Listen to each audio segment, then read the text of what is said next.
Bonjour à tous. Dans cette vidéo, je vais vous expliquer comment on peut généraliser la notion d'intégrale pour une fonction continue et de signe quelconque. Alors, comme on vous l'a expliqué en introduction, donc ce qui est dans votre cours, la notion d'intégrale est définie en fonction d'air sous la courbe. Et pour simplifier les choses, on se place dans le cas d'une fonction qui est continue et positive sur un certain intervalle.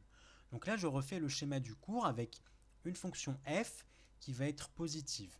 Alors, je rappelle qu'une fonction, elle est positive sur un intervalle AB si sa courbe représentative, donc là par exemple ici je l'ai dessiné en bleu, elle est au-dessus de l'axe des abscisses. Donc ici j'ai bien représenté une fonction qui est positive. Alors maintenant, si je veux considérer l'intégrale de la fonction f sur l'intervalle AB, je trace, donc par exemple allez en violet, les droites d'équation, donc ce sont des droites verticales d'équation x égale a et x égale b. Et dans ce cas-là, l'intégrale de a à b de la fonction f, eh bien ça va être la valeur de l'aire du domaine du plan qui est délimité par la courbe représentative de la fonction f, l'axe des abscisses, et les droites verticales d'équation x égale a et x égale b. Donc ici, le domaine du plan dont je assure l'aire ici, eh bien cette aire-là, elle sera exactement égale à intégrale de a à b de f de x dx. Alors, je rappelle un truc important sur les fonctions. Les fonctions, d'habitude, vous les appelez f et la variable associée, vous l'appelez x. Pour les fonctions, on n'est pas obligé d'appeler une fonction f, de même qu'on n'est pas obligé d'appeler la variable x. Par exemple, je peux avoir une fonction g et dont la variable est t. Eh bien, pour la notation avec les intégrales, c'est la même chose. C'est-à-dire que la variable ici, x, en fait, ici, elle n'a, je ne vais pas dire aucun intérêt, mais on peut la remplacer par une autre lettre. Donc, la valeur ici de l'intégrale, elle ne change pas si on remplace x par une autre lettre, par exemple t. Alors ça, on le retrouve plus en physique, mais c'est important quand même de le mentionner parce que parfois, vous serez peut-être amené à rencontrer des intégrales dont la variable ici, qu'on appelle variable d'intégration, n'est plus forcément x mais t. Voilà, c'est un petit détail que je voulais mentionner. Donc le schéma ici que vous voyez, c'est le schéma lié à la définition de l'intégrale pour une fonction continue et positive sur un intervalle AB. Mais en fait, la notion d'intégrale, on peut la généraliser pour une fonction qui est seulement continue et pas forcément positive. Et en fait, pour faire ça, on adopte la convention suivante que je vais vous expliquer par un schéma.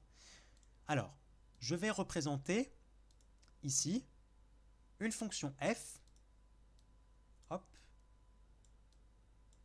une fonction f, enfin la courbe représentative d'une fonction f, mais qui cette fois-ci n'est plus forcément positive. Par exemple, je représente ça. Pourquoi la fonction f n'est plus positive? C'est parce qu'on voit qu'une portion de son graphe, une portion de son graphe se situe en dessous de l'axe des abscisses.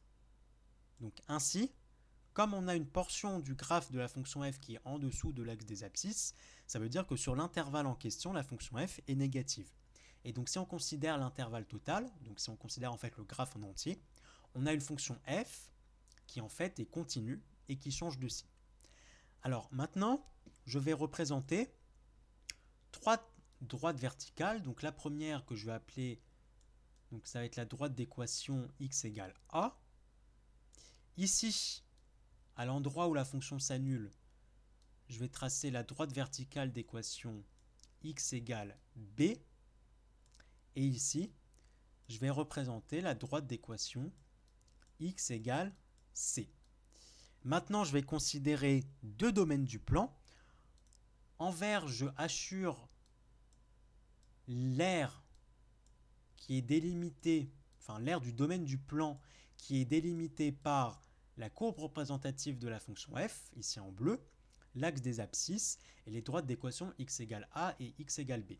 De la même manière, je représente, mais cette fois-ci en rouge, l'aire du domaine du plan, le domaine du plan, pardon, qui est délimité par la courbe de la fonction f, donc toujours en bleu, l'axe des abscisses et les droites d'équation x égale b et x égale c, ici en violet. Donc je hachure, tac, tac, tac, voilà. Je vais appeler A1 l'aire de cette surface-là. Je vais appeler A2 l'aire de cette surface-là. Alors, je rappelle que comme je définis ici des aires, A1 et A2, ce sont des nombres positifs. Et bien maintenant, sachant que j'ai défini ces deux aires-là, je peux définir l'intégrale de la fonction f sur l'intervalle AC. Donc AC. Et je vais dire que l'intégrale de cette fonction f, donc l'intégrale totale, elle va être égale à la différence des deux aires.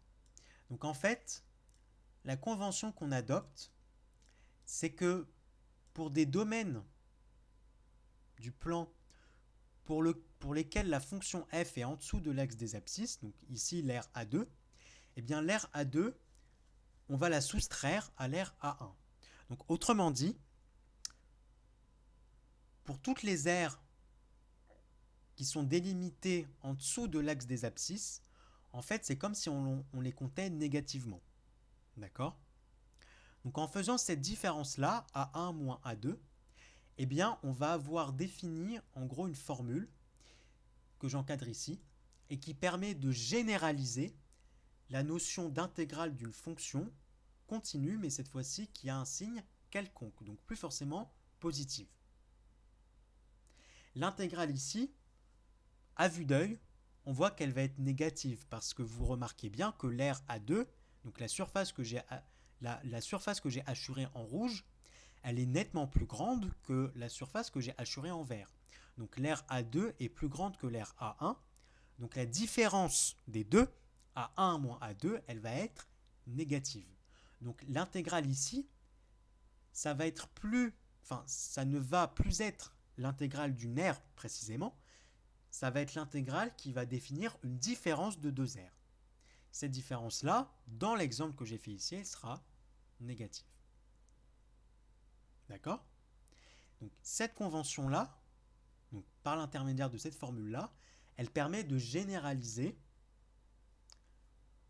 la notion d'intégrale d'une fonction continue, mais cette fois-ci de signe quelconque. Merci à tous.